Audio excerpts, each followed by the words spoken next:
بسم اللہ الرحمن الرحیم۔ ہر نیک دعا قبول ہوگی۔ شب برات میں 4 رکعت نفل اس طرح سے پڑھے کہ ہر رکعت میں سورہ فاتحہ کے بعد سورہ اخلاص 50 مرتبہ پڑھے۔ انشاءاللہ تعالی ہر نیک دعا قبول ہوگی۔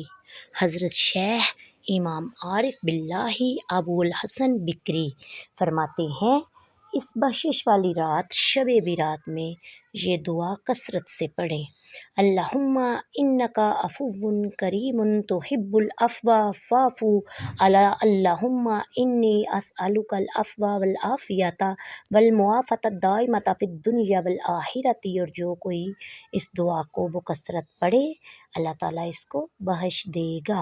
اور حج اور عمرہ کا ثواب جو شخص 4 رکعت نفل نماز شب برات میں پڑھے اور ہر رکعت میں سورہ فاتحہ کے بعد سورہ اخلاص 3 مرتبہ پڑھے، انشاءاللہ تعالی اس کو اللہ تعالیٰ ایک حج اور عمرہ کا ثواب عطا فرمائے گا۔